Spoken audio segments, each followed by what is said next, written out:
ជំរាបសួរបងប្អូនទាំងអស់គ្នាថ្ងៃនេះខ្ញុំនឹងធ្វើបទបង្ហាញអំពីការបើកបរធ្វើយ៉ាងណាធ្វើយ៉ាងម៉េចណា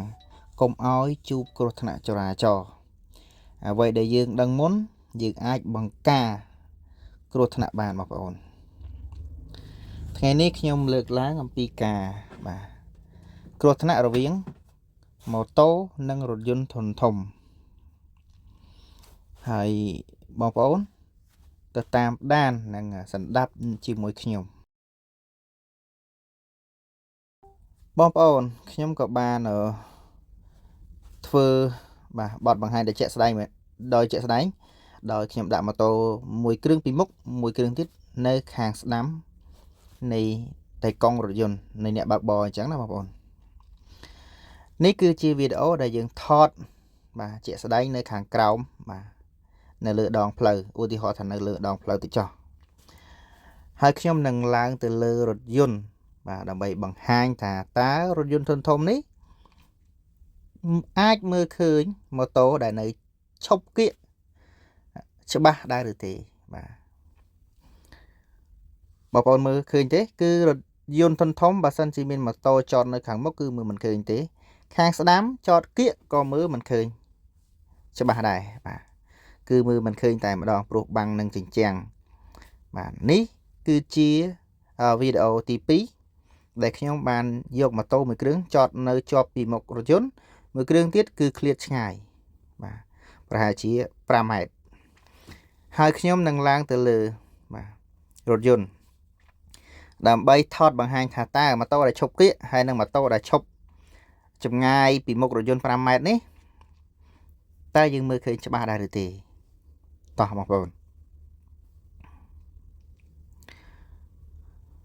ជាក់ស្ដែងគឺម៉ូតូឈប់គៀកគឺយើងមើលមិនឃើញទេគៀកនៅជាប់រថយន្តគឺមើលមិនឃើញហើយម៉ូតូដែលនៅពីមុខគឺយើងមើលឃើញច្បាស់នៅគៀកហ្នឹងគឺយើងមើលឃើញតែកញ្ចក់តែមួយទេបងប្អូនខាងស្ដាំក៏យើងមើលមិនឃើញច្បាស់ដែរអត់ឃើញតែម្ដងបងប្អូនឃើញទេនេះគឺជាប់បើឈប់មុខ stop បងប្អូនចតនៅជាប់រថយន្តធំគឺហានិភ័យគ្រោះថ្នាក់មែនតើអញ្ចឹងបើសិនជាបងប្អូនបើកបរនៅតាមដងផ្លូវពេលណាដែលឈប់មុខ stop ត្រូវតែប្រុងប្រយ័ត្នវីដេអូនេះដែរខ្ញុំចង់លើកឡើងឲ្យបងប្អូនអូពូមីងយល់ថាការបើកបរបើសិនជាអ៊ំពូមីងបងប្អូនចតម៉ូតូគៀកនឹងរថយន្តធំនោះហានិភ័យ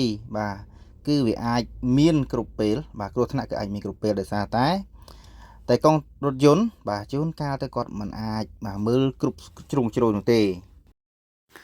មើលឃើញគ្រប់ជ្រុងជ្រោយនោះទេហើយបើសិនជាបងប្អូនអ៊ំពូមីងដែលគាត់ជិះម៉ូតូមើលវីដេអូរបស់ខ្ញុំហើយសូមបន្តសូមបើកបរធ្វើយ៉ាងណាកុំឲ្យឈប់គៀកនឹងរថយន្តធំពេកអីបងប្អូនវីដេអូនេះគឺមានតែប៉ុណ្ណេះទេបើសិនជាបងប្អូនគិតថាល្អសូមបងប្អូនជួយចែករំលែកម្នាក់មួយផងវីដេអូក្រោយខ្ញុំនឹងធ្វើអំពីរថយន្តធុនតូចនិងរថយន្តធុនធំវិញម្ដងជាចុងក្រោយសូមជូនពរឲ្យអ៊ំពូមីងបងប្អូនទាំងអស់គ្នាជួបតែសេចក្តីសុខរកស៊ីមានបានគ្រប់គ្នាអរគុណច្រើន